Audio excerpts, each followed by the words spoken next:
Hello and welcome back to Here We Tow. For the last 7 days we've been testing this. It's the Subaru Forester e-BOXER. This is the XE Premium Lineatronic, the top of the range. It costs £39,000, although other models start at 36, and it's a mid-size SUV. What I'm interested in this vehicle is it is a hybrid. It has a 2-litre petrol engine and lithium batteries to power the electric motor. What I want to know is, how does this electric work? Between the engine and the batteries, you're going to get 150 brake horsepower and a 0 to 60 of 11.8 seconds. The vehicle itself is 4.6 metres in length and it's 1.7 metres in height. If you're interested in towing with it, it will tow up to 1,870 kilos. And what about that 95% match that you might worry about with a caravan? Well, the 95%, which I use for insurance purposes, is around 1,600 kilograms. So that's still going to give you plenty of access to a number of caravans. So what else do we need to know? We're going to get a 5-year warranty on this vehicle and 8 years on the batteries. I must say, for £39,000, this vehicle is absolutely packed with gadgets and security features, and it, in fact, in its category, is the highest rated vehicle for security and safety, and I can completely see why. So let's have a closer look. The vehicle's available in 8 paint colours. This is pearl blue, which I quite like. We've got 18-inch alloy wheels, and this vehicle has got permanent 4-wheel drive. The Subaru incorporates its own X-Drive system as well. It is a proven off-roader, and as you can see by the state of it, yes, we've put it to the test. We also find here we have electrically operated and folding wing mirrors, and in here we have blind spot indicators on near and offside. It will tell you when there's somebody coming up on the offside. On the near side mirror we also have a really useful camera, and that gives a field of vision at the front here for when you're parking on the curbside or making those left-hand turns, and you can engage that anytime you want with a button inside next to the automatic gear lever. We've got automatic front windows, electrically operated. We've got roof rails, and we've also got an electrically operated sunroof on there as well. In terms of getting into the vehicle, it does have keyless entry and it does have stop start. As we come down, we'll see we've got tinted windows, or privacy glass as they like to call it. And as we come round further to the back, we then see the back end, and I quite like the look of the back end, although admittedly it is pretty filthy right now. We've got a reversing camera here, and I'll talk more about that when we go into the vehicle. We've also got parking sensors below. Now, to get into the boot, you can either press the button under here, or on the key fob we do have a boot opening button, and it opens electrically. Once inside, we've got a good sized boot. We've had our dog Fudge in here to test out the size, and he's a German Shepherd, so you will get a large dog in here. We've got the parcel shelf, and under here we're going to first of all find a space for the detachable tow ball. We've also got a number plate holder for if you are towing and you've got a separate number plate. And further back, we're going to find here, this is where the lithium batteries actually are. And as I say, they've got an 8-year warranty. What I've liked is the weight of those batteries over that rear axle has certainly made the back of the car feel extremely planted. So that's the boot, and if we press the button, it's going to close itself for us.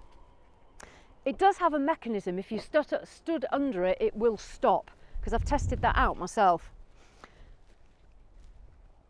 Coming down, the near side, not much different to the off side. Obviously we've got the camera that I mentioned here in the wing mirror. So what I'm going to do next is I'm going to jump inside the car and show you some more of these onboard features, because I really am impressed at what this has got packed inside it. So I'll see you inside. So inside, on this top of the range, we get leather as standard, and this is the Lineatronic automatic gearbox. It's also got the manual setting that you can move across. One thing I found, probably because I'm quite short, is when I drive I do have a tendency of pulling the gear stick towards me, and with these manual controls being on the right hand side, sometimes as I've moved down to drive it has clicked across, but that's probably more my style of driving. What else are we getting in here? As I said, loads. We've got here, first of all, memory settings for the electric driver's seat, and the passenger seat is also electric as well. We've got heated seats, and we've also got a heated steering wheel, which has been great in this cold weather.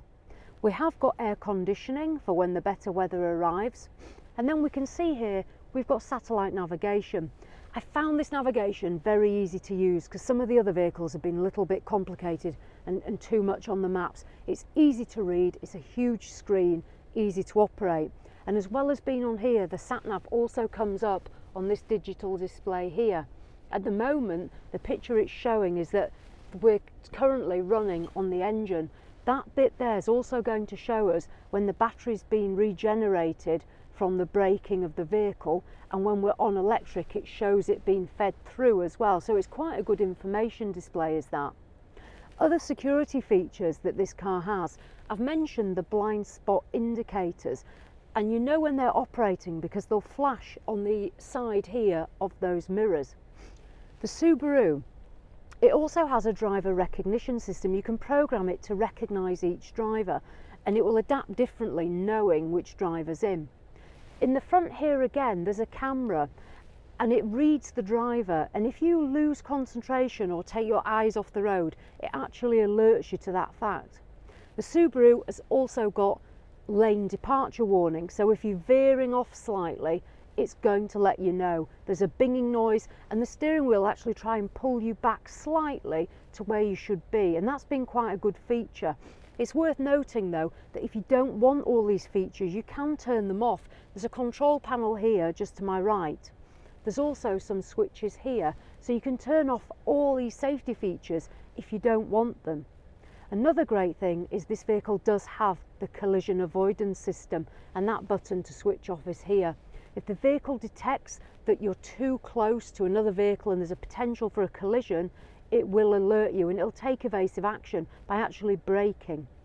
It's also the same for vehicles to your offside. If it detects a car coming towards you, it will take action, and it's been really good. We've actually tried that out in a safe setting and it's worked very well. I mentioned earlier about the four-wheel drive and the X-Drive system, and that's operated here.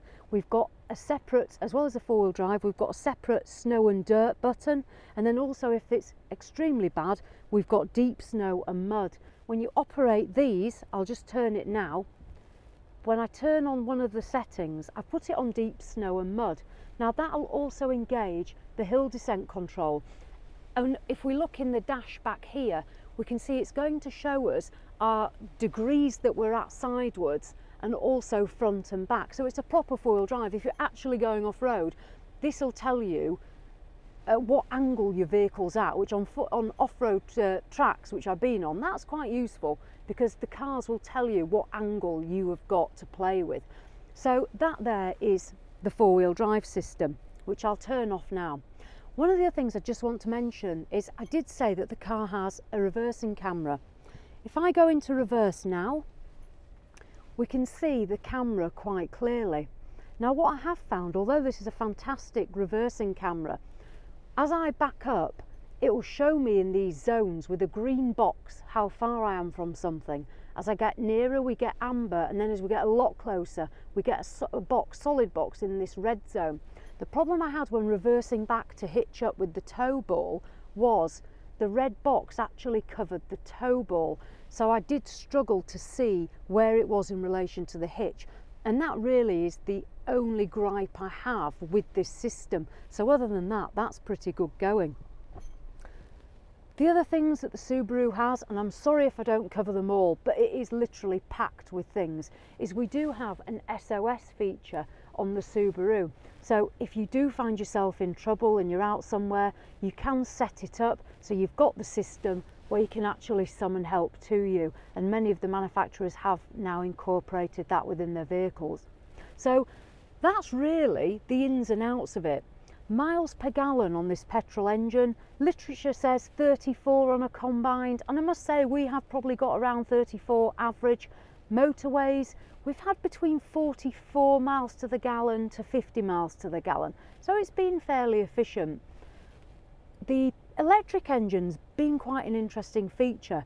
But I think what I'll do is I'll pass over to Jules next and he can talk about how he finds this vehicle in a normal drive, and then we'll go on to me hitching up and towing, because we want to know, will this vehicle tow on electric? That's what I want to find out. So what I'll do now is I'll hand over to Jules and say, Jules, take it for a drive. Thanks, Karina, and it's over to me for the on-road test, the bit I really enjoy. So how have I found it to actually drive just normally every day? I must admit, I am a little bit of a Subaru fanboy from years gone by. That iconic Subaru WRX with the bonnet scoop, I always loved that. Obviously going back to the Colin McRae days, but we digress. Looking at this from outside in, as I normally will, I will say also I've taken this on a whole host of roads. So A roads, B roads, dual carriageways, motorways, and a little bit of off-roading. So we've given it a good test. Outside in, the aesthetics, it's quite a subjective field is this, I know that, and how something looks is down to yourselves, but I really do like the lines on the bonnet and how the vehicle looks. It's aggressive, it's sporty, and there's only so much you can do with an SUV, and I think Subaru have really nailed it with the look of it from outside in. The colour I absolutely love in the blue as well. So coming inside, the driving experience, let's start with the engine. The engine is a very, very smooth delivery. It's the BOXER system, so it's on the horizontal plane. What that means is you've got the opposing cams working, and it's a very nice delivery. You've got 4-cylinder and it's 4-stroke as well, so it's really, really nice. The only thing with it is I would say it's just a little bit underpowered. The vehicle performs so well and is so sure-footed and sturdy, you think it could have a bit of a bigger engine in it just to give you that punch off the line, because it does feel like it is a rally car. It has that lovely feel on the road. It's so sure-footed. But that said, it is a hybrid. How does the electric integrate with the petrol engine? Really well. I struggle sometimes to know which it is in, apart from the noise, obviously. At low speeds, the noise just totally disappears really in here in the cab when you're driving it on the electric. Then the petrol will kick in and it's almost a seamless transition from one to the other, so I'm really impressed. This is the first hybrid I've driven, so it has taken a little bit more for me to get used to actually driving a hybrid, putting the power and the charge back in, because it is a regenerative charge. So it is trying to charge the batteries, the lithium ion batteries in the back as you're driving it. Now, be it that coasting or going downhill or however it charges them, the magic that they've created, I'm not sure, but it works really well and it feels fantastic, the transition at low speeds. So that's basically the engine. Obviously the figures I can throw at you for what they mean: 196 Newton meters, 150 PS or brake horse. Like I said, for me it gives the delivery, it's just not got the poke off the line. So the gearbox, it's a 7-speed automatic gearbox. Obviously the Lineatronic, it has the flappy paddles behind the steering wheel. It's very responsive and the gear ratio is fantastic. It's very, very smooth, and the transitions between the gears is, again, I would say seamless. It's quite hard to tell what gear you're in unless you're in manual and watching it actually on the display. So the gears are fantastic. Coming to safety now, whilst we're inside, the safety on this is second to none. I've never seen safety like it. The amount of noises that this vehicle gives you, from blind spot indication to actually something telling you that you're not looking at the road and a warning being given in the display to say keep your eyes on the road. The lane assist is fantastic. It's very, very quick to know if you're wandering through lanes. The only thing I will say with that is the piston steering, the electric steering that's involved with that, it does interrupt a little bit because it tries to pull you back into the lane, only ever so slightly. But when you're feeling the road through, as I do when you're driving, to have that little bit of movement in the steering wheel can be a little bit off-putting until you get used to it. So that's just one of the things that I've noticed personally. Again, like I say, the safety features are fantastic. The steering wheel controls are really well positioned and really well designed, and everything is where it needs to be able to keep your eyes on the road and to control everything in the cab, be it the infotainment system, which again is fantastic, or anything else, cruise control, adaptive and everything like that. Really, really good. So whilst we're talking about inside, the visibility, obviously the A pillar and the B pillar, they're really quite thin, so there's very little blind spots. Even though there are warnings everywhere for that, the blind spots are minimal, I would say, for shoulder checks and being able to look whilst you're pulling out into lanes or turning round. Yeah, it's fantastic. And the light that this sunroof gives, this has actually been, we haven't had a sunroof for a long time, and it really is nice. The powered sunroof is fantastic. It lights up the cab beautifully. How I find it driving, it's so sure-footed and it's so responsive. It's a joy to drive. Obviously, once you've got the power down and you're off the line, which I said was a little bit underwhelming, and you're up to speed and driving along, it is actually quite punchy and responsive. So once you've actually got it going again, that is brilliant. But again, that might be a personal thing for me, because I've driven diesels now for quite a while, and this is coming back to the petrol hybrid, so I'd have thought it'd have been a bit punchier, but then you get to use the torque when you're obviously in a diesel a lot more. So that's it really from me. I'm going to hand it back over to Karina now. That's my on-road experience and my honest views. I've really enjoyed driving this. It has taken me a little bit of time to get used to the, like I say, the hybrid way of driving, or the EV way of driving, the electric vehicle, because it is slightly different to driving normally. But thank you very much from me, and I will pass you to Karina for the important bit that we've all been waiting for, the tow car test. See you later.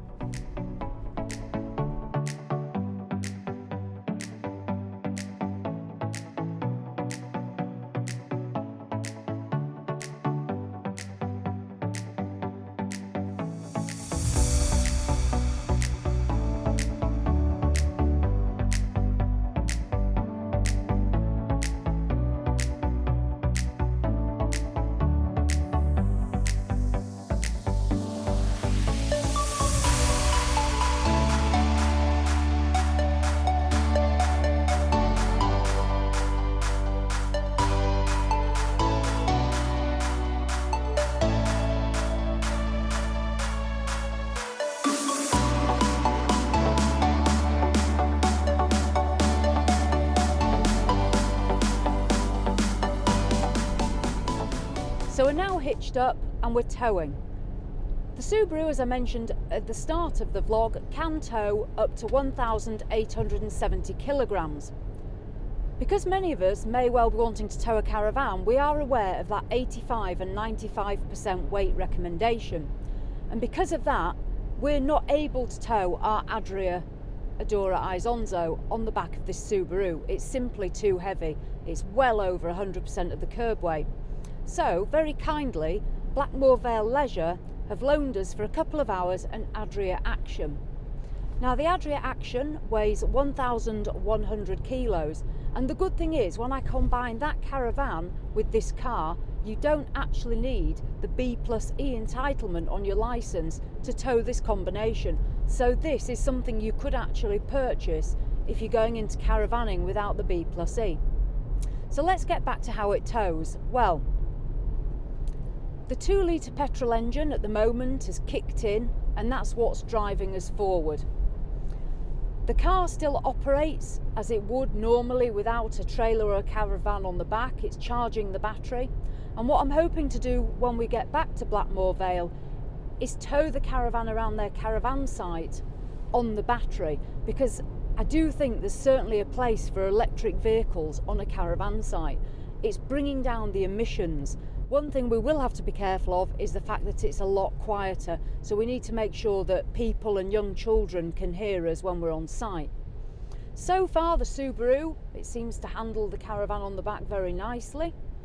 The 2-litre engine, the 150 brake horsepower, I'm sure it's ample to tow this caravan. For me personally, I think I would like a little bit more power, but it's certainly not struggling. Interesting to note, one thing I've noticed is if you're towing a caravan as opposed to a livestock trailer, you're probably going to be using towing mirrors. Now when I've put our towing mirrors on, which are the Malenko Grand, it's activated the blind spot indicator in both the mirrors. So what I've done is, because Subaru have a great function where you can actually switch that off, I've turned the blind spot indicator warning off on both the mirrors, because otherwise it was detecting the mirrors in the blind spot. Your mirrors might not do that, it depends what size they are, but ours are quite large and they have activated that. Now I'm currently going up quite a steep incline, so again we're talking 1.1 tonnes on the back. The Subaru doesn't seem to be having too much of a problem pulling that up the hill. I don't know the exact gradient, but it's fairly steep. You may well be able to hear the engine. It's holding out at 4,000 revs and we've just changed gear and dropped down to 3,000.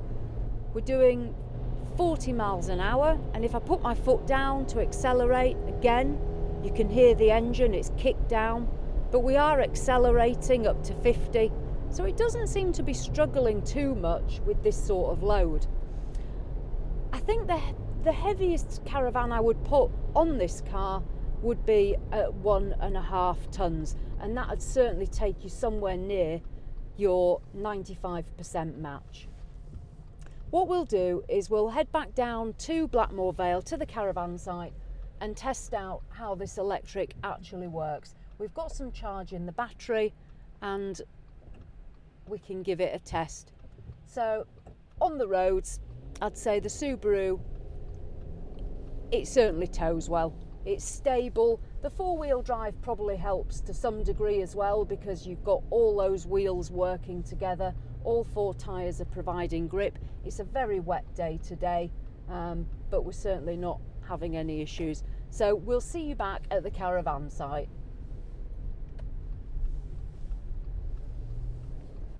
So we've arrived back on the site, and what I want to know is, will the Subaru on its electric motor tow the caravan or your trailer? So we're going to find out. So my foot is now off the brake and the electric motor has kicked in. It says EV and we're off. So we're doing 5 miles an hour, which is the speed limit on many sites, and the electric motor is towing the caravan. The good thing about this, as I said before, it keeps the emissions down on the caravan site, but we do have to be mindful that we're a lot quieter. So I'm really quite excited that the electric motor will tow. I'll just increase my speed a little bit and just see how much faster we can go. So we're now at 10 miles an hour, and again the electric motor is still driving the car. The battery power that I can see, it's still at 3/4, so that's not a particularly bad range. So yeah, I'm pretty impressed. There we go. And do you know what? I actually thought this was a gimmick, and it's not. It really does work. That's so cool. Anyway, I'll catch you in a bit. So that's it. We've had a week with the Subaru Forester eBoxer XE Premium Lineatronic, the top of the range. And what a week it has been. We've been out on all sorts of roads, we've been over Exmoor, and we've finished off by towing. This vehicle, priced at £39,000 for the top of the range, starting though at 36 for lower down. Its competitors, probably the Nissan X-Trail, the VW Tiguan, the Ford Kuga, and maybe a lower spec Volvo XC60. This car is phenomenal, I'll absolutely say that. It's towed impeccably well, and I'll be absolutely honest, when I looked at the literature and it said electric 1 mile at 25 miles an hour, I thought it was a bit gimmicky and I thought it was a bit of a half-hearted attempt. However, having used this vehicle for a week, I'm absolutely won over. It's not a gimmick, it is a game changer. The electric, it isn't just under 25 miles an hour. The electric's cut in when I've driven through towns and villages. country roads, and it's also clicked in when I've been doing speeds of up to 40 and 50 miles an hour. When I've been coasting or going downhill, it's completely cut over to that electric motor, and it's powered everything in the vehicle. It might not be propelling it, but it's powering all the electrical systems, and at that point it's using no petrol and putting out no emissions. So I do totally get it. And what I've been really impressed with, which I wanted to know, would it tow on electric? Yes, it does. You're going to be able to tow around the caravan sites and at slow speeds in towns and villages on this electric motor. So what else can I say?